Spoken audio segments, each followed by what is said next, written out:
నమస్కారం. జాగృతి టీవీ ప్రేక్షకులకు సుస్వాగతం. భారతదేశంలో 50 ఏళ్ల ఎమర్జెన్సీ జ్ఞాపకాలను దేశ పౌరులందరూ గుర్తు చేసుకుంటున్న తరుణం ఇది. అయితే ఎమర్జెన్సీ రోజుల్లోనే చోటు చేసుకున్న మరో దారుణం మన రాజ్యాంగ మౌలిక స్వరూపాన్ని మార్చుతూ రాజ్యాంగ పీఠిక లేదా ప్రవేశికలో సెక్యులర్ అండ్ సోషలిస్ట్ అనే పదాలను చేర్చటం.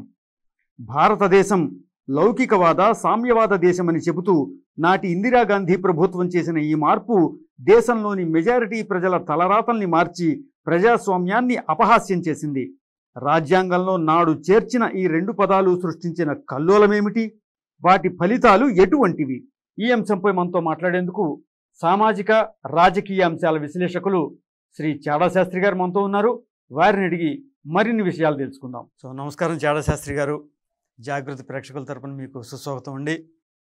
ఈరోజు జాతీయ పరిణామాలు కనుక ఒకసారి నిశితంగా గమనించినట్లయితే రాజ్యాంగ పీఠికలో ప్రవేశికలో ఎమర్జెన్సీ రోజుల్లో ఇందిరాగాంధీ ప్రభుత్వం ప్రవేశపెట్టినటువంటి సోషలిస్టు సెక్యులర్ అనే పదాల మీద తీవ్ర స్థాయిలో చర్చ జరుగుతోంది. ఆర్ఎస్ఎస్ సర్కార్యవాహ శ్రీ దత్తాత్రేయ హొసబళే గారు ఆ 2 పదాల మీద చర్చిద్దాం అన్నందుకు రాజ్యాంగాన్ని టచ్ చేస్తే ఊరుకోమన్నట్టుగా పెద్దగా రగడ చేస్తున్నారు ఈ కాంగ్రెస్ వాదులు, ఇతర ప్రతిపక్షాల వారు. ఈ 2 పదాలకు సంబంధించినటువంటి రాజ్యాంగపరమైనటువంటి అర్థం, దాన్ని విస్తృతిలో ఒకసారి చూసి ముందుకెళ్దామండి. తప్పకుండా. జాగృతి ప్రేక్షకులకు నమస్కారం. యాక్చువల్గా అసలు ఈ రాజ్యాంగం డ్రాఫ్ట్ రాజ్యాంగం కాన్స్టిట్యూషన్ తయారు చేద్దాం అనుకున్నప్పుడు ఈ 2 పదాల మీద చాలా చర్చ జరిగిందండి. ఈ డ్రాఫ్ట్ కాన్స్టిట్యూషన్ తయారు చేస్తున్నప్పుడు పెద్ద పెద్ద మహామహులు ఆ చర్చలో పాల్గొన్నారు. అప్పటి పరిస్థితి ఏంటంటే పెద్ద పాలకులైన నెహ్రూ గారికి రష్యా ఇన్ఫ్లుయెన్స్ వల్ల సోషలిస్టిక్ ఆర్థిక విధానాలు ఆయనకి ఇష్టం. అట్లాగే పాశ్చాత్య చదువుల వల్ల ఆ పాశ్చాత్య తరహా సెక్యులరిజం అంటే ప్రభుత్వాన్ని మతాన్ని దూరంగా పెట్టాలి అని ఒక భావం ఉంది ఆయనకి. సో ఈ రెండింటిని దృష్టిలో పెట్టుకొని రెండింటిని కాన్స్టిట్యూషన్ దీంట్లో రాజ్యాంగంలో పెడదామని ఆయన అనుకొని డ్రాఫ్ట్ కాన్స్టిట్యూషన్లో ఆయన బలంగానే పెట్టారు. ఆయనను కేఎం షా గారు అప్పటి ఈ కాంగ్రెస్ నాయకులు ఇద్దరు గట్టిగా అన్నారు ఈ 2 పదాలు రాజ్యాంగంలో పెట్టాలని. దాని మీద చాలా చర్చ జరిగిన తర్వాత చివరికి పెట్టకూడదని నిర్ణయించి పెట్టలేదు. ఎందుకంటే అంబేద్కర్ దాన్ని బాగా వ్యతిరేకించారు. అంబేద్కర్ గారు ఆయన ఏమంటారంటే ఇది ప్రజాస్వామ్యం. ప్రజాస్వామ్యం ఉన్నప్పుడు ప్రజల మీద ఏది మనం రుద్దకూడదు. ప్రజలు కాలానుగుణంగా ఆ పరిస్థితులకు అనుగుణంగా ఏ తరహా ఆర్థిక వ్యవస్థ వాళ్ళు తెచ్చుకోవాలనుకున్నారు ఆ తరహా ప్రభుత్వాన్ని వాళ్ళు తెచ్చుకుంటారు. ఆ తరహా అంతేగాని మన ప్రభుత్వ ప్రజల మీద భవిష్యత్తు తరాలకి మీరు ఈ తరహా ఆర్థిక వ్యవస్థ నడపండి అని మనం వాళ్ళ మీద ఇంపోజ్ చేసే అధికారం మనకు లేదు. అది రాజ్యాంగంలో పెట్టకూడదు. ఒకవేళ మీకు సోషలిస్ట్ తరహా పలాలు చేయాలి అని అనుకుంటే చట్టాల ద్వారా చేయండి, చట్టసభల ద్వారా చేసుకోండి, కానీ రాజ్యాంగం మాత్రం ముట్టుకోవద్దు, రాజ్యాంగంలో పెట్టద్దు అని క్లియర్గా చెప్పారు. ప్రస్తుత తరాల వాళ్ళకి తెలియడం కోసం ఈ సోషలిస్ట్ సిస్టమ్ ఏంటి, అంటే ఈ సెక్యులర్ సిస్టమ్ ఏంటి కొంచెం వివరించండి. యాక్చువల్గా సోషలిస్ట్ సిస్టమ్ అంటే సాధారణ భాషలో చెప్పుకోవాలంటే సమసమాజ స్థాపన అండి, వెల్త్ డిస్ట్రిబ్యూషన్. అంటే అందరికీ సమాజంలో సమాన అవకాశాలు కల్పించడం, తర్వాత ఎవరి ఒక్కరి దగ్గర ధనం పోగైపోకుండా అందరికీ సమానంగా ప్రభుత్వ ఇవ్వనండి, వనరులు అవ్వనండి, ప్రకృతి వనరులు అంటే అన్ని ప్రజలకు సమానంగా అందాలి అనే బ్రాడర్గా చెప్పుకోవాలంటే అదే అండి అసలు వాళ్ళ ఉద్దేశం. కానీ అది ప్రాక్టికల్గా ఎంత దాకా ఇంప్లిమెంట్ అవుతుంది అనేది, సక్సెస్ అవుతుంది అన్నది తెలియదండి. చెప్పుకోవడానికి చాలా బాగుంటుంది, అందరూ సమానంగా ఉండాలి, అందరూ ఆర్థిక పరిస్థితి సమానంగా ఉండాలి, అందరూ ఈక్వల్ రైట్స్ ఉండాలి అన్నీ అనుకుంటారు. కానీ ప్రాక్టికల్గా అది ఎంత ఇంప్లిమెంట్ చేయడానికి అవకాశం ఉంటుంది అన్నది చెప్పలేదు. కమ్యూనిజం చెప్పేది కూడా అదే కదండి. మరి అదే వాళ్ళ బేస్ ఇదే, కమ్యూనిజం బేసే సోషలిస్ట్ ఇదే. సో ఎవరి దగ్గర డబ్బులు పోగైపోకూడదు, అన్ని ప్రభుత్వం చేతిలో ఉండాలి, ప్రభుత్వం అందరికీ పంచుతూ ఉంటుంది, లేకపోతే ప్రభుత్వం అందరి అవకాశాలు తీరుస్తుంది. ఏ ఒక్కరు పెద్దవాళ్ళు ఇండస్ట్రియలిస్టులు వాళ్ళు తయారవ్వకూడదు అన్న ఉద్దేశంతో మొదలెట్టారండి అది. కానీ అది ఇంప్లిమెంటేషన్లో మాత్రం ఇప్పుడు ఈ 6-7 దశాబ్దాలుగా చూసుకున్నా, మన స్వతంత్రం వచ్చిన 75 చూసుకున్నా, ప్రపంచంలో ఏ దేశాలు పూర్తి సోషలిస్ట్ ఆర్థిక వ్యవస్థను పట్టుకొని నడిపి సక్సెస్ అయిన స్టోరీలు లేవండి. సమసమాజం అనేటువంటి ఆ ప్రాతిపదిక మీద నడిచేటువంటి చైనా, రష్యా తీసుకున్నట్టయితే అక్కడ అసలు ఇది ఎంతవరకు సక్సెస్ అయిందంటే మనం ఏం చెప్పుకోవాలండి? అసలు ఏమి లేదండి, సక్సెస్ అవ్వదండి. ఎందుకంటే మరి కొంతమంది దీన్ని ఇష్టపడరు కానీ నా పర్సనల్ ఒపీనియన్ ప్రకారం అసలు ప్రకృతి అన్నది సమానం అనే దాన్ని ఒప్పుకోదండి. ప్రకృతిలో ఏది తీసుకున్నా అన్ని సమానంగా ఉండడానికి ఒప్పుకోదు. మన 5 వేలు సమానంగా ఉండవు. 5 వేలు ఏ రోజైతే మీరు సమానంగా చేద్దామని చేస్తారో వాటి పర్పస్ పోతుంది. సో ప్రకృతి అన్నీ డిఫరెంట్గా పెడుతుంది. పులిని సృష్టిస్తుంది, మేకని సృష్టిస్తుంది. అంతేగాని అన్ని మేకలు ఉండాలి అంటే కుదరదు. ప్రకృతి అట్లా ఒప్పుకూడదు. దానికి ఏం చేయాలి? పులి సొసైటీలో ఉంటుంది, మేక తను ఎలా బతకాలన్నది తను ఎలాగా తను రక్షించుకుంటూ ఎలా బతకాలి, తన పిల్లల్ని ఎలా రక్షించుకోవాలన్నది మేకకి నేర్చుకుంటుంది సొసైటీని చూసి. అట్లాగే ఈ వ్యవస్థలో కూడా, ఆర్థిక వ్యవస్థలో కూడా అసమానతలన్నీ ఉండవండి. ఈరోజు ఉదాహరణకి మీకు అంబానీ దగ్గర 1,00,000 కోట్లు ఉన్నాయి. ఆ 1,00,000 కోట్లు తీసి అందరికీ పనిచేసాం అనుకోండి, 10 ఏళ్ళలో అందరూ ఇదే డబ్బులతో అలా ఉంటారని చెప్పగలరా మీరు? చెప్పలేరు. ఒకడు బెకారైపోతాడు, ఒకడు మధ్యస్థంగా ఉంటాడు, ఒకడు మళ్ళీ 4 అంబానీలు తయారు చేస్తాడు. సో ఎందుకనేది అందిపుచ్చిన సమాజంలో ఉన్న అవకాశాలు అందిపుచ్చుకునే తెలివితేటలు అందరికీ ఒకలాగా ఉండవండి. కష్టపడే తత్వం అందరికీ ఒకలాగా ఉండదండి. సో అటువంటి పరిస్థితుల్లో మీరు ప్రకృతికి ఎదిరి సమాజం స్థాపన ఎలా చేస్తారు? మీరు చేయవలసింది ఏంటంటే సమాజంలోనే మంచి పెంపొందించాలి. ఎవరైతే దగ్గర డబ్బులు ఉన్నాయో వాళ్ళు తమకంటే తక్కువ వాళ్ళని ఆదరించాలి, వాళ్ళ బాగోగులు చూసే వ్యవస్థ తయారు చేయాలి. అంతేగాని బాగా సంపాదించగలిగిన వాడు, బాగా చదువుకున్న వాడిని మీరు ఆటంకపరిచి వాడిని కింద దానికి తీసుకొస్తే సమాజం ఎలా అభివృద్ధి చెందుతుంది? మీకు సమాజంలో మనీ అంటూ ధనం లేకపోతే ఏదైనా మీకు తయారైతేనే పంచడానికి అవకాశం ఉంటుంది. మీ దగ్గర ధనమే లేనప్పుడు ఎలా పంచుతారు? ఏదైనా పెర్కులేషన్ అండి. పెర్కులేషన్ ఎట్లా అంటే నాకు 1,00,000 రూపాయలు నెలకి జీతం వచ్చింది అనుకోండి, ప్రతి నెల 1,00,000 రూపాయలు వస్తే నేను ఆటోలో వెళ్ళడానికి ధైర్యం చేస్తాను, క్యాబ్లో వెళ్ళడానికి ధైర్యం చేస్తాను, హోటల్కి వెళ్ళి తిండి తింటాను. నా జీతం 10,000 అనుకోండి, నేను ఇంకెవరికి మరి నా వల్ల వ్యవస్థకి ఏంటి ఉపయోగం? ఆ 10,000తో నేను వండుకుంటాను, నేను నడుచుకొని వెళ్ళిపోతాను, నేను అన్నీ చేసేస్తూ ఉంటాను. సో దానివల్ల అంటే ఏమవుతుంది? ఒకరి దగ్గర డబ్బు పెరిగింది అంటే ఆ డబ్బు వాళ్ళ దగ్గర ఉండిపోదండి, సమాజంలో సర్క్యులేట్ అవుతుంది. ఆ డబ్బు ఎప్పుడైతే సమాజంలో సర్క్యులేట్ అవుతుందో అందరి దగ్గరికి అది వ్యాపకాలు చేసుకోవడానికి వాళ్ళకి చేతికి డబ్బులు వస్తాయండి. ఉదాహరణకు నా దగ్గర బీరువాలో 10,000 నేను అలా ఉంచేసాను అనుకోండి, 10 ఏళ్ళు అలా ఉంచేసాను, ఆ 10,000 అట్లాగా ఉంటాయి. ఏ క్షణం అయితే నేను 10,000 తీసి రోడ్డు మీదకి వెళ్ళి ఖర్చు పెట్టడం మొదలెట్టానో ఆ ఖర్చు అలాగా చైన్ అవుతుంది. మీరు ఊహించండి, రోడ్డు మీదకి వెళ్ళి నేను ఖర్చు పెట్టడం మొదలైంది, కిరాణా షాప్కి వెళ్తాను, ఆటోకి వెళ్తాను, క్యాబ్కి వెళ్తాను, సినిమాకి వెళ్తాను. సో ఈ ఖర్చు పెడుతున్న కొద్ది చైన్ ఆఫ్ ఈవెంట్స్ తయారయ్యి ప్రతిదీ ఒక ఆర్థిక వ్యవహారం కింద తయారయ్యి దానికి అట్లాగా ఒకరికోళ్ళు డబ్బులు పెరుగుతూ ఉంటాయి. అందరి చేతిలో డబ్బులు వస్తాయి. ఉన్నది 10,000 అయినా సరే చివరికి మీకు ఒక 100 చేతులు మారేటప్పటికి 10,000 10 లక్షలు అవ్వచ్చు. సో ఇది ఆర్థిక వ్యవస్థ పెరిగే విధానం అండి. అంతేకాని దాన్ని మీరు ఆనకట్టలు వేయకూడదు. ఇంకా మీకు సోషలిస్టు ఆర్థిక వ్యవస్థను నెహ్రూ గారు అనుకున్నారు, దాని ప్రకారం ప్రభుత్వం అన్నీ పెట్టాలని అన్నారు. మీకు పెద్ద ఉదాహరణ చెప్పాలంటే ప్రభుత్వం స్థాపించాలన్న దాంట్లో దుర్గాపూర్ స్టీల్ ప్లాంట్ అని 1950లో అప్పట్లో ప్రారంభించారు. డబ్బులు ఎక్కడి నుంచి వస్తాయి?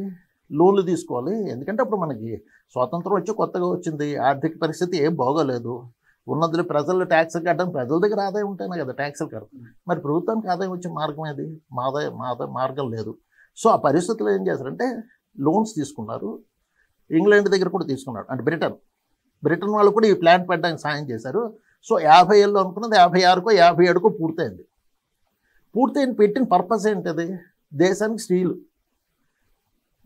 ఇతరుల మీద ఆధారపడకుండా దేశానికి కొంతవరకైనా స్టీల్ ఉత్పత్తి అవుతుంది, దేశంలో పారిశ్రామికంగా అభివృద్ధి చెందుతుంది, ఎంప్లాయ్మెంట్ జనరేషన్ అవుతుంది, కొంతమందికి ఉద్యోగాలు వస్తాయి. సో ఇవన్నీ మంచి ఉద్దేశాలతో పెట్టారు. కానీ పెట్టింది బాగానే ఉంది ఉద్దేశం. ఎప్పుడు ఆ ఉద్దేశాలన్నీ నెరవేరుతాయి? మనం పెట్టింది దుర్గాపూర్ స్టీల్ ప్లాంట్ అవనండి, ఏదవనండి, అది నిలదొక్కుని 5 ఏళ్ళు 10 ఏళ్ళు నిలదొక్కున్న తర్వాత దాని ఖర్చులు అనేది సంపాదించుకుంటూ అది లాభాలు సంపాదిస్తే ఆ లాభాలు ప్రభుత్వానికి ఇస్తే ఆ లాభాలతో మిగతా పరిశ్రమ ఇచ్చిన లాభాలతో మళ్ళీ కొత్త పరిశ్రమలు పెట్టడానికి అవుతుంది, కొత్త ఎంప్లాయ్మెంట్ జనరేషన్. సపోజ్ పెట్టిన పరిశ్రమకే మీకు లాభాల దాకా నష్టాల్లో ఉందనుకోండి. సో మీరు ఏం చేస్తున్నారు? ఒక పక్క ప్రజలు ట్యాక్స్ డబ్బులు తీసుకెళ్ళి దాని మీద పెడుతున్నారు. అసలే మన దగ్గర వనరులు తక్కువ. ఈ వనరులు తక్కువ వనరులు తీసుకెళ్ళి ఒక పెద్ద ఫ్యాక్టరీ మీద దేని మీద పెట్టడం వల్ల ఏమైంది? అక్కడ బ్లాక్ అయిపోయి పోనీ దుర్గాపూర్ స్టీల్ ప్లాంట్ ఎప్పుడు లాభాల్లోకి వచ్చింది? 30 సంవత్సరాలు నష్టాల్లో నడిచింది. నష్టాల్లో నడవడం ఏంటి? పరోక్షంగా ఈ 30 సంవత్సరాలు ప్రజలు ట్యాక్స్ దాని మీద పెట్టాము. 30 సంవత్సరాలు దాన్ని పోషించాను నడపడానికి. ఇది ఏ రకమైన ఏ తరహా మీకు దేశానికి ఆర్థిక వ్యవస్థకి ఏ రకంగా ఉపయోగపడుతుంది చెప్పండి. అదే మీరు అన్నట్టు సోషలిస్ట్ కాకుండా అన్ని ప్రభుత్వంలో యాక్చువల్గా స్టీల్ ప్లాంట్ పెట్టాల్సిన అవసరం లేదు. అప్పటికే 50 సంవత్సరాలుగా స్టీల్ బిజినెస్లో అనుభవం ఉంది టాటా వాళ్ళకి, వ్యాపారాల్లో అనుభవం ఉంది వాళ్ళకి. సో అదే పరిశ్రమ టాటా వాళ్ళు పెట్టారు అనుకోండి, ఏమేది ప్రభుత్వం ఇన్వెస్ట్ చేయక్కర్లేకపోయేది. టాటా వాళ్ళు నష్టాలు వస్తాయి, లాభాలు వస్తాయి, వాళ్ళని ఎత్తి వాళ్ళు కొట్టుకుంటారు. ఒకవేళ లాభాలు వచ్చాయి దాని మీద మనకి ఇన్కమ్ ట్యాక్స్లు వస్తాయి, నష్టాలు వచ్చినా వాళ్ళు సరుకుకి తర్వాత వీళ్ళకి వాళ్ళకి కట్టిన డబ్బులకి ట్యాక్స్లు వస్తాయి. సో ఏ రకమైన రిస్క్ లేకుండా ప్రభుత్వానికి డబ్బులు వచ్చాయి. కానీ నెహ్రూ గారు మరి ఆ కాలంలో ఆయన మరి రష్యా ఆర్థిక విధానాలు బాగా మోజుతోటి దేశంలో చాలా పెద్ద పరిశ్రమలు పెట్టారు. దానివల్ల టైట్ అయిపోయి సామాన్య జనాలకు కావాల్సిన మినిమం ఫెసిలిటీస్ ఏవైతే నీరు, తిండి, బట్టలు, నివాసం ఇటువంటి ఏర్పాటు చేయడం కూడా డబ్బులు లేని పరిస్థితి అయిపోయింది. ఇది ఈ తరహా సోషలిస్ట్ ఆర్థిక వ్యవస్థలో జరిగిన అనర్థం. అందుకే ఏమైంది, ఇవన్నీ ఈ ఎక్యుములేట్ అయ్యి 2 సార్లు దేశం దివాలా, 2 సార్లు 3 సార్లు దివాలాంచలకు వెళ్ళింది. ఒకసారి 1960లో చైనా యుద్ధం అయిపోయిన తర్వాత 62 63 యుద్ధం అయింది. 66 ఆ సమయాల్లోనే దేశంలో అసలు దిగుమతులు చేసుకుంటే పెట్రోలు అవి దిగుమతి చేసుకుంటే డబ్బులు లేవు. ఆ పరిస్థితుల్లో ఏం చేశారు, ఇందిరాగాంధీ గారు ప్రపంచ బ్యాంక్, లాల్ బహదూర్ శాస్త్రి గారు అప్పుడే పోవడం, ఇందిరాగాంధీ గారు రావడం. సో వరల్డ్ బ్యాంక్ దగ్గర అప్పుకి వెళ్తే వాళ్ళు అన్నారు, మీరు రూపాయి డివాల్యూ చేయాలి, మీ అంతటి మీరు రూపాయి విలువను తగ్గించుకుంటేనే మీకు అప్పిస్తా ఉన్నారు. ఎంత తగ్గించుకోమన్నారు, 2 విడతల్లో 50% తగ్గించుకున్నారు. అట్లాగే మళ్ళీ 1980లో ఇదే పరిస్థితి. అప్పుడు బ్యాలెన్స్ ఆఫ్ పేమెంట్స్ వచ్చాయి, డబ్బులు లేవు, లేకపోతే మళ్ళీ అప్పుడు లోన్కి వెళ్ళారు. లోన్కి వెళ్ళినప్పుడు అప్పుడు వాళ్ళు బోల్డ్ కండిషన్స్ పెట్టారు. కొన్ని పరిశ్రమలు లిబరలైజ్ చేయమన్నారు, కొన్నిటి మీద వీటి తీసేయమన్నారు. తర్వాత ఎరువులు, తర్వాత రసాయనిక ఎరువులు, తర్వాత పెస్టిసైడ్స్ లాంటివి కొన్ని వాడి మీ ప్రొడక్షన్, అగ్రికల్చర్ ప్రొడక్షన్ ఇంప్రూవ్ చేయాలని ఇటువంటి ఎవరు కండిషన్స్ పెట్టారు. అప్పుడు ఒప్పుకున్నారు. చివరిగా 91లో అప్పుడు ఇదే పరిస్థితి వచ్చింది. దేశానికి ఫారిన్ ఎక్స్చేంజ్ లేక బంగారం తాకట్టు పెట్టి, బ్యాంక్ ఆఫ్ ఇంగ్లాండ్లో దేశం బంగారం తాకట్టు పెట్టి అప్పు తెచ్చుకున్నాం. ఎందుకు వచ్చింది 3 పరిస్థితులు? అంత ఆర్థిక వ్యవస్థ మనం అంతకుముందు పాలించిన వాళ్ళు ఆర్థిక విధానాలు అతి గొప్పవైతే ఎందుకు 3 సార్లు ఆర్థిక వ్యవస్థ దెబ్బతింది? ఎందుకంటే వాళ్ళకి మేము చెప్తున్నాను కదా, ఐడియాలజీ మీద బేస్ చేసుకొని చేశారు. దీర్ఘకాల భవిష్యత్తు ఎట్లా ఉంటుంది అన్నది చూసుకోకుండా ఆ సోషలిస్ట్ ఆర్థిక పందాన్ని నడిపారు. 91 ఎప్పుడైతే మీకు అది వదిలేశారో 91లో, అప్పటి నుంచి దేశం కొంచెం వేగంగా అభివృద్ధి చెందడం మొదలెట్టింది.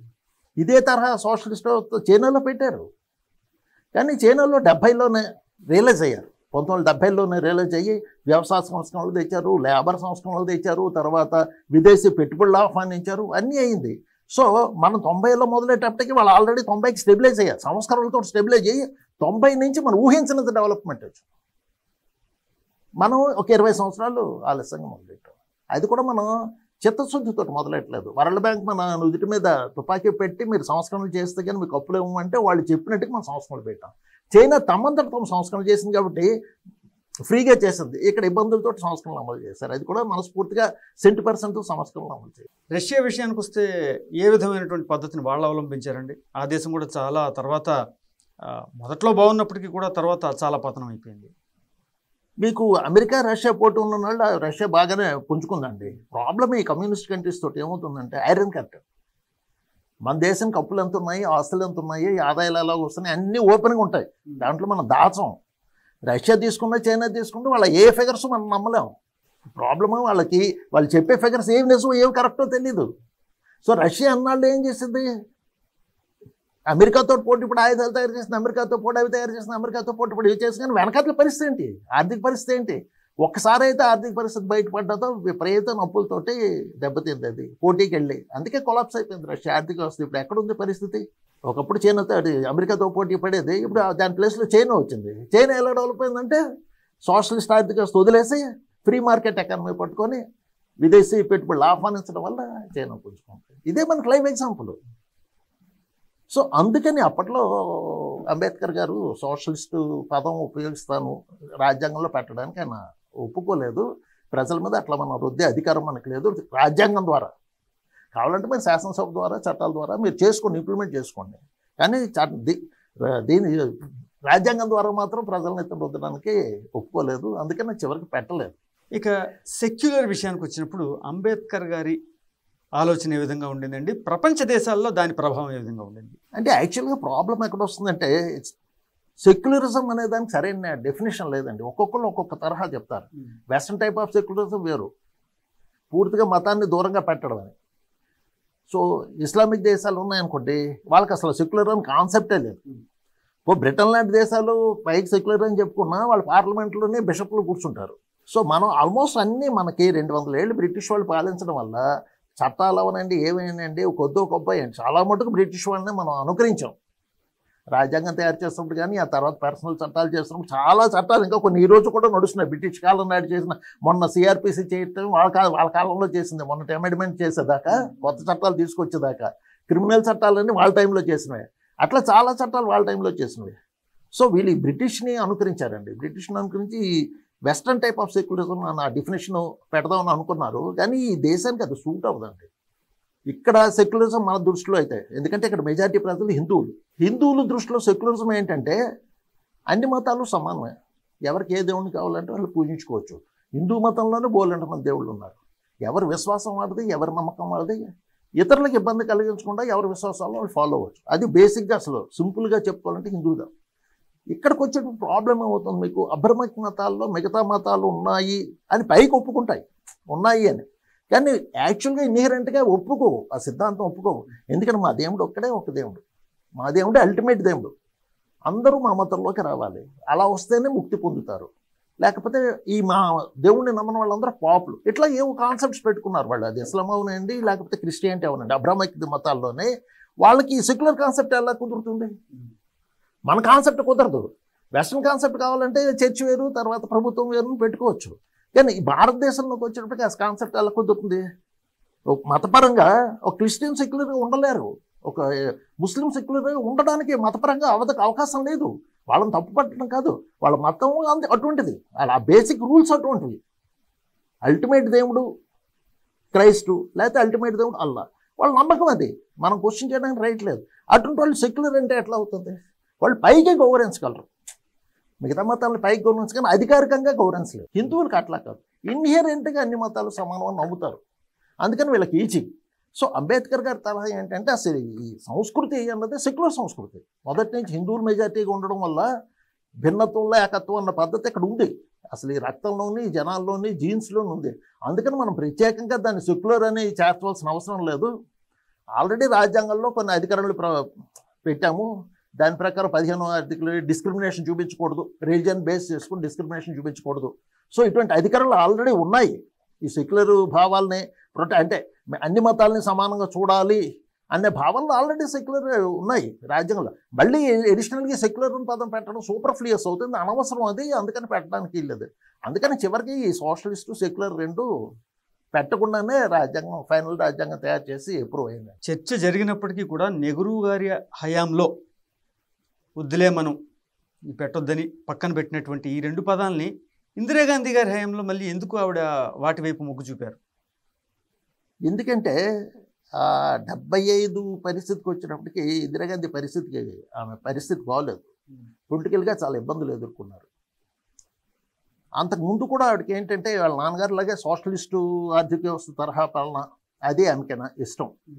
అందుకే అదే వేళలో మీకు నేషనలైజేషన్ చాలా వాటిని నేషనలైజ్ చేయడం, తర్వాత రాజభరణాలు రద్దు చేయడం, ఇటువంటి సోషలిస్టు తరహా డెసిషన్స్ తీసుకున్నారు. ఎందుకు తీసుకున్నారంటే ఈ మిగతా కమ్యూనిస్ట్ పార్టీలు వాళ్ళు ఉన్నారు, వాళ్ళని బుజ్జగించడానికి, లేకపోతే రష్యా మీద తనకి ఉన్న ఆర్థిక విధానం మీద తనకున్న అభిమానం వల్ల కావచ్చు. మొత్తానికి ఆవిడ సోషలిస్ట్ తరహా వేదాలు. ఎప్పుడైతే మీకు 75లోని ఈ ఆవిడకి వ్యతిరేకంగా కోర్టు తీర్పు ఇచ్చింది, అవి 71 ఎన్నిక చెల్లదని 75లో వచ్చిన తీర్పు. సో ఆ తీర్పుని ఆవిడ జీర్ణించుకోలేక ఎమర్జెన్సీ పెట్టడం చేశారు. అదే ఆ రోజు ఆమె రిజైన్ చేసి మళ్ళీ ఎన్నికలు పెట్టుంటే ఆమె గెలిచేదేమో ఎవరికి తెలియదు. కానీ మరి ఆమె ఎందుకు నిర్ణయం తీసుకున్నారు, కానీ ప్రజల హక్కులన్నీ తొంగలో తొక్కేసి అన్ని ప్రతిపక్ష నాయకులందరినీ లోపల పెట్టేసి అత్యవసర పరిస్థితి ప్రకటించారు, ఎమర్జెన్సీ ప్రకటించారు. ఆ టైంలో తన పొజిషన్ స్ట్రెంథన్ చేసుకుందికి ప్రజల్లోనేమో వచ్చి మనకేంటంటే ఈ సినిమా తరహాలోనే మీకు భేదవాళ్ళ గురించి చెప్తే చాలా గొప్పవాళ్ళు. సో ఈ తరహా ప్రజల్లో సానుభూతి పొందడానికి దానికి భేదవాళ్ళ గురించి పట్టించుకునే నేత అనేటువంటి సానుభూతి పొందడానికి దానికి ఈ పనులు చేశారు ఆవిడ. ఈ 2 పదాలు పెట్టడం పర్పస్ అదే. అటుపక్క ఆవిడ వాళ్ళ ఓటు బ్యాంక్ ఏంటి అంటే ఇక్కడ ఏం చేశారంటే కాంగ్రెస్ పైకి తెలియదు కానీ వాళ్ళు 2 ఓటు బ్యాంకులు క్రియేట్ చేసుకున్నారు. హిందువుల దగ్గరికి వచ్చేటప్పటికి ఏం చెప్పారు వాళ్ళు, కులాలు ఉన్నాయి, హిందువుల్లో వివక్ష ఉంది, కుల వివక్ష ఉంది. కొన్ని కులాలను ఏమొచ్చి కొన్ని కులాల మీదకి రెచ్చగొడుతున్నారు. స్వతంత్రం వచ్చిన దగ్గర నుంచి ఇదే జరుగుతుంది. ఏ పని అయినా అనుకోండి, కొన్ని కులాల మీదకి రెచ్చగొడుతున్నారు. దేనికి రెచ్చగొట్టడానికి ఏంటి వాడతారు వీళ్ళు, మనధర్మ పుస్తకం లేకపోతే ఇంకేదో పుస్తకం, ఎప్పుడు ఎవరు ఆచరించని పుస్తకాలు లేకపోతే అవి వాటిని కోట్ చేస్తారు. సో ఇట్లాగ ఏం చేశారు, హిందూ సమాజాన్ని కులాల వారీగా విడగొట్టి ఎవరైతే వెనకబడ్డ కులాలు ఉన్నారో వాళ్ళు ఓటు బ్యాంక్ తయారు చేసుకున్నారు. ఇక్కడ రెండవ పక్క ఏం చేశారు, మతపరంగా మరి ఇదే రూల్ పాటిస్తే ముస్లిం మొఘల్ దండయాత్రలు జరిగాయి. మొఘల్ దండయాత్రలు జరిగి హిందూ దేవాలయాలను నాశనం చేశారు, హిందూ స్త్రీలను చేర్చారు. చాలా ఆ కాలంలో చాలా జరిగాయి. జరిగినప్పుడు మరి మీ చరిత్ర పుస్తకాల్లో ఏం రాయాలి, మొఘల్స్ ఎలా చేయాలని రాయాలి కదా, అట్లా రాయలేదు. వాళ్ళ దగ్గరకు వచ్చేటప్పటికి ఏం చేశారు, అందరు రాజులు చేసే పని అది హిందూ మతం మీద ద్వేషం కాదు, రాజులు తమ గొప్పతనాన్ని తమ జయించిన దీన్ని నిరూపించుకుందుకు అట్లాగా దేవాలయం వాటిని ధ్వంసం చేశారు తప్పితే ప్రత్యేకించి వాళ్ళు మత ద్వేషంతో అలా చేయలేదు అంటూ పిల్లల పుస్తకాల్లో వాటిలో రాసి అటుపక్క వాళ్ళని బుజ్జగించి అదొక ఓట్ బ్యాంక్ తయారు చేసుకున్నారు. సో హిందువులు ఇటుపక్క ఏమో వచ్చి మీరు పాత చరిత్ర తవ్వి హిందువులు వెరగొడుతున్నారు, అక్కడ పాత చరిత్ర కప్పెట్టి వాళ్ళు ఓట్ బ్యాంక్ తయారు చేసుకున్నారు. సో ఇప్పుడు ఈ 2 వర్గాల్ని మీకు ఓట్ బ్యాంకుల్ని సుస్థిరపరచుకోవడం అనమాట. ఇటుపక్క సెక్యులరిజం అని చెప్పి ముస్లిం ఓటు బ్యాంక్ని సుస్థిరపరచుకోవడం, అటుపక్క వెనకబడ్డ వాళ్ళు ఏదో ఒకటి చెప్పి సోషలిస్ట్ తరహా ఆర్థిక వ్యవస్థ వస్తాం, మీ అందరినీ పైకి ఉద్ధరిస్తాం, గరీబ్ హటావో అని చెప్పి ఆ స్లోగన్ పట్టుకొని ఆ ఓటు బ్యాంక్ తయారు చేసుకున్నారు. దీంట్లో ప్యూర్ రాజకీయం ఓట్ల బ్యాంకులు తయారు చేసుకున్నారు తప్పితే దేశం భవిష్యత్తును కానీ దేశం మంచి కోసం కానీ 2 పదాలు రాజ్యాంగంలో 42 అధికరణ కింద మార్చి పెట్టడం అయితే నేను అనుకోవట్లేదండి. ఎందుకంటే కొంతమంది ఏమంటారంటే మేధావులు కాంగ్రెస్ వాళ్ళు అంటారు రాజ్యాంగంలో ఇన్హెరెంట్గా ఉన్నాయి సోషలిస్టు సెక్యులర్ పదాలు రెండును, సెక్యులర్ సోషలిస్ట్ రాజ్యాంగం ఉన్నాయి. ఆమె ఇందిరాగాంధీ పెట్టారు, రాజ్యాంగంలో లేనిది ఇందిరాగాంధీ ఏం పెట్టలేదు కదా. ఒకవేళ నిజంగా రాజ్యాంగంలో ఉంటుంటే ఇందిరాగాంధీ ఎందుకు పెట్టారు, 42 అధికారాన్ని తీసుకురావాల్సిన అవసరం లేదు అంటే లేదనమాట. లేదు, వీళ్ళు పెట్టారు. జనరల్గా రెగ్యులర్గా పార్లమెంట్ జరుగుతుంటే ప్రతిపక్షాలన్నీ ఉండగా బిల్లు పెట్టి ధైర్యంగా అదే ప్రేమబుల్లు మార్చే అధికారం ఉందా, లేదు.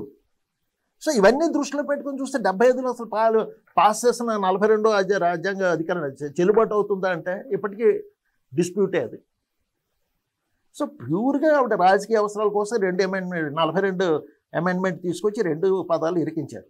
ఇప్పుడు కొంతమంది అనేది ఏంటంటే ఇప్పుడు ఉంటే తప్పేంటి, ఇప్పుడు వచ్చిన నష్టం ఏం లేదు కదా అని మాట్లాడుతున్నారు. తీసేస్తే నష్టం ఏంటి అదే అడగాలి.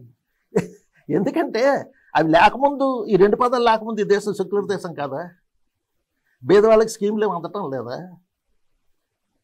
మరి ఈ 2 పెట్టడం వల్ల ఏమైంది, సమాజంలో ద్వేషం పెరిగింది తప్పితే వీటి వల్ల ఎక్కడ పెరిగింది?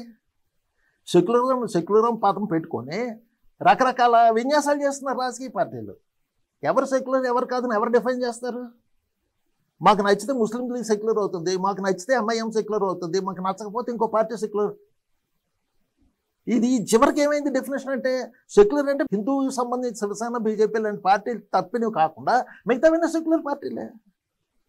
సెక్యులర్ అని చెప్పుకుంటాం. కాంగ్రెస్ కూడా మీరు చాలాసార్లు అమ్మాయితో చేత కలిసింది, మున్సిపల్ కార్పొరేషన్ ఎన్నికల వాటిలో కలిసింది. కేరళలో ముస్లింలతోటి, తర్వాత మిగతా పార్టీలు ముస్లిం పార్టీలు ఉన్నాయి, ఈపీఎఫ్ అనుబంధ సంస్థలు ఉన్నాయి, రాజకీయ పార్టీలు ఎస్డిపిఐ అని, వాటితోటి చేత కట్టింది.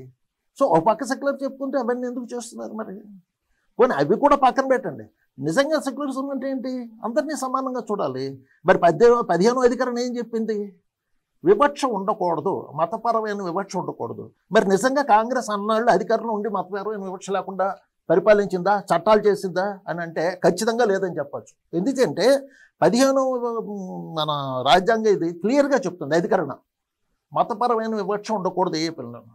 కానీ మరి నెహ్రూ గారు చేసింది ఏంటి, హిందువులకి వివాహాలకి పర్సనల్ చట్టం తీసుకొచ్చారు, హిందూ కోడ్ బిల్లు తీసుకొచ్చారు. హిందూ కోడ్ బిల్లుని ఎందుకు తేవాలి అసలు? ఒక పర్సనల్ కోడ్ బిల్లు అన్ని మతాలకి సంబంధించి. యూనిఫార్మ్ సివిల్ కోడ్ ఎందుకు తేలేదు? యూనిఫార్మ్ సివిల్ కోడ్ సెక్యులర్ అయ్యేది. అంతేగాని షరియాలా ఒకటి, హిందూ కోడ్ బిల్లు ఒకటి, లేకపోతే ఇంకో క్రిస్టియన్ బిల్లు సెక్యులర్ రాష్ట్రాలు అవుతాయి.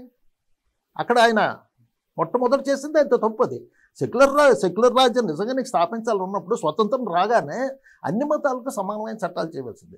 అది విద్య కావచ్చు, విద్యా విషయంలో అంతే. మైనారిటీలకు ప్రత్యేక హక్కులు ఇచ్చారు, వాళ్ళు ప్రత్యేక విద్యా సంస్థలు స్థాపించుకోవడానికి ఇచ్చారు, అది మళ్ళీ మెజారిటీ వాళ్ళకి లేదు. అట్లాగే దేవాలయాలు, వీటన్నిటికీ ఏం చేశారు, ప్రభుత్వ కంట్రోల్లోనే హిందూ దేవాలయాలు మాత్రం పెట్టారు. చర్చిలు, మదర్సా, అదే మసీదులు వాళ్ళ ట్రస్ట్లు వాళ్ళకి నచ్చినట్టు వాళ్ళు కంట్రోల్ చేసుకోవచ్చు. అట్లాగే హిందూ దేవాలయాల ఆస్తులు ప్రభుత్వ ఆధీనంలో ఉన్నాయి, వాటి రక్షణకి ఏమైనా ప్రత్యేక చట్టాలు ఉంటూ ఏం లేవు. కానీ అటుపక్క ఏం చేశారు, మరి ముస్లింకి ఇస్లామిక్ మసీదు ఈ ఆస్తులు, వీళ్ళు ఇస్లామిక్ ఆస్తులన్నింటికీ వక్ఫ్ చట్టం తయారు. సో ఈ చట్టాలన్నీ మీరు మతపరంగా మతాధారంగా చట్టాలు తయారు చేసుకుంటూ వస్తూ మరి సెక్యులర్ ప్రభుత్వం అలా చెప్పుకుంటారు. అక్కడే కాంట్రడిక్షన్ కదా, చిత్తశుద్ధి లేదు. మీరు నిజంగా సెక్యులర్ అంటే సెక్యులర్లా చేయవలసింది, చెప్పినట్టుగా అన్నీ ఇంప్లిమెంట్ చేయవలసింది. ఈరోజు తగులు ఉండేవి కాదు కదా. మీరు ఎప్పుడైతే ఓటు బ్యాంకులు క్రియేట్ చేసుకుందికి ఒకరికి ప్రత్యేక వర్గంగా తయారు చేసి వాళ్ళకి ప్రత్యేక సదుపాయాలు కల్పించడం మొదలెట్టారో పోయింది. సెక్యులరిజం పైకి సెక్యులరిజం అని చెప్తున్నారు తప్పితే ఇంప్లిమెంటేషన్ దగ్గరికి వచ్చి చేయటం లేదు. బీజేపీ కూడా మన మేనిఫెస్టోలో రాసింది, సెక్యులరిజం పదం వాడింది మేనిఫెస్టోలో, మేము సెక్యులర్ పార్టీ, కానీ క్లియర్గా మేనిఫెస్టోలో డిఫైన్ అది వాళ్ళ దీంట్లో రాసుకుంటారు, డిఫైన్ చేస్తారు ఏంటంటే పాజిటివ్ సెక్యులరిజం అంట అని. మళ్ళీ ఇంకా అనుమానం వస్తుందేమో అని సర్వధర్మ సమభావన అని వాళ్ళు రాసుకుంటారు, ఖచ్చితంగా రాశారు. అండ్ ఇటువంటి డెఫినేషన్ వాళ్ళు కాంగ్రెస్ ఎక్కడ ఉంది, ఆ సర్వధర్మ సమభావన అన్నది ఇది ఏమి ఎప్పుడు అనలేదు. సెక్యులర్ అంటే ఆ సెక్యులర్ అంటే ఏమిటో అన్నది ఎవరికి తెలియదు, అర్థం కాదు, డెఫినేషన్ అదే లేదు. కాంగ్రెస్ వాళ్ళు కమ్యూనిస్ట్ వాళ్ళు ఒకళ్ళనొకళ్ళు పరస్పరం విభేదిస్తూనే ఒకళ్ళతో ఒకళ్ళు అంటగలుగుతూ ఉంటారు. వీళ్ళ వైఖరిని అంబేద్కర్ గారు ఏ విధంగా చూసారో చెప్తారండి? అంబేద్కర్ గారు కమ్యూనిస్టులు ఎప్పుడైనా పెద్దగా పట్టించుకోవడం కానీ ఇది చేసినట్టుగా ఆయనకి మొదటి నుంచి ఆయన పెద్దగా వారికి ప్రత్యేకంగా చూడలేదండి.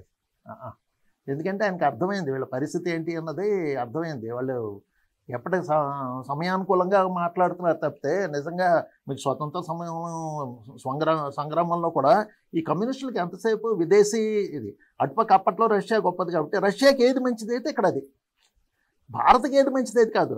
రష్యా పలానా పక్క వెళ్తే వీళ్ళు పలానా పక్క వెళ్తారు, రష్యాను పలానా చేస్తే వీళ్ళు పలానా. అప్పట్లో జోక్ వేసుకున్నారు, రష్యాలో వాన పడితే ఇక్కడ ఇండియాలో గొడుగు పట్టుకుంటారని. సో వీళ్ళకంటూ అందుకని అంబేద్కర్ గారికి వీళ్ళంటే ప్రత్యేకమైన ఇదేం లేదండి. వీళ్ళ భావాలను కానీ వాటి గురించి ఆయన పెద్దగా ప్రచారం చేయడం కానీ వీళ్ళు గొప్పగా చేయడం కానీ ఆయన ఎప్పుడూ పట్టించుకోలేదండి. ఈరోజు ఏ విషయం వచ్చినా కానీ రాజ్యాంగానికి సంబంధించి కానీ ఇతరత్ర ఏ అంశాలు వచ్చినా కానీ అంబేద్కర్నే వీళ్ళు ఎక్కువగా కోట్ చేస్తూ ఉంటారు కమ్యూనిస్టులు. ప్రాబ్లం ఏంటంటే వాళ్ళకి ఏది నచ్చితే అది కోట్ చేస్తారండి. మరి అదే అంబేద్కర్ గారు ఇస్లాం గురించి పాకిస్తాన్ అనే పుస్తకంలో ఇస్లాం గురించి చాలా దారుణంగా రాశారు. మరి ఆ విషయాలు ఎప్పుడైనా కమ్యూనిస్టులు కోట్ చేశారా? కోట్ చేయరు. ఎందుకంటే వాళ్ళకి ఇన్కన్వీనియంట్ ట్రూత్స్ అన్ని దాంట్లో ఉన్నాయి. దాంట్లో ఆయన అంబేద్కర్ గారు ఆయన రాసిన పాకిస్తాన్ అండ్ పార్టిషన్ పుస్తకంలో ఆయన రాసింది ఏంటంటే వీళ్ళు ఒక దేశానికి కాదు, వాళ్ళు మొత్తం వాళ్ళ మతమే వాళ్ళకి మెయిన్. ఆయన క్లియర్గా రాస్తారు ఆ పుస్తకంలోనే. సో వాళ్ళు ఏ దేశంలో ఉన్నా దేశ రాజ్యాంగాన్ని కానీ వాటిని కానీ చట్టాలను వాటి అన్నిటికంటే వాళ్ళకి ఉన్నతమైనది వాళ్ళ మతము, మత ఆధారిత చట్టాలే.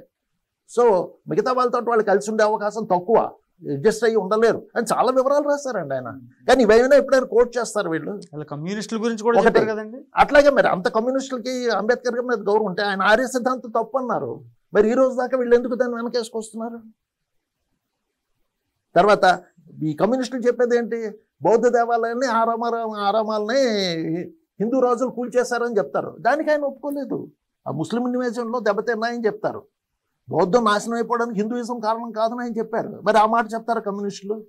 అంటే వాళ్ళకి ఏంటంటే ద్వంద్వ ప్రమాణాలు, వాళ్ళకి ఏది ఎంత దాకా అవసరమో అంతే అంబేద్కర్ గారిని వాడుకుంటారు. కాంగ్రెస్ తీరును కూడా అంబేద్కర్ గారు చాలాసార్లు ఎండగట్టిన సందర్భాలు ఉన్నాయి. ఎందుకంటే కాంగ్రెస్కి అసలు కాంగ్రెస్ 2 సార్లు అంబేద్కర్ గారిని ఓడించింది కదా పార్లమెంట్లో. ఈరోజు అంబేద్కర్ గారిని వాళ్ళు నెత్తిన పెట్టుకుంటామని చెప్తున్నారు, కానీ వాళ్ళే స్వయంగా ఓడించారు 2 సార్లు. ఆయన మీద అపోజిషన్ పార్టీ కాంగ్రెస్ నిలబెట్టి ఆయన ఓడించారు 2 సార్లు పార్లమెంట్కి వెళ్ళనివ్వకుండా. సో ఈ కాంగ్రెస్ ఇప్పుడు అంబేద్కర్ ఐకాన్ అయ్యారు కాబట్టి వాడుకుంటున్నారు ఆయన్ని. లేకపోతే అసలు అంబేద్కర్ అంటే వాళ్ళకేమీ ఇది లేదు. ఆయన నిజమైన మేధావి, ఆయన చదువుకొని కష్టపడి పైకి వచ్చారు. ఏ కుటుంబం వల్ల ఆయన పైకి రాలేదు. నెహ్రూ గారి కుటుంబంలో మొదటి నుంచి బాగా డబ్బున్న కుటుంబం. అంబేద్కర్ గారు అలా కాదు కదా, ఆయన స్వయం కృషితో ఎదిగారు. అది వీళ్ళు జీర్ణించుకోలేరు. స్వయం కృషితో ఎదిగిన నాయకుల్ని చూడడానికి వీళ్ళకి నచ్చదు. మోడీ అంటే కూడా వాళ్ళకి అందుకే పడకపోవచ్చు. మోడీ మీద కూడా అంత ద్వేషం కలగడానికి అదే.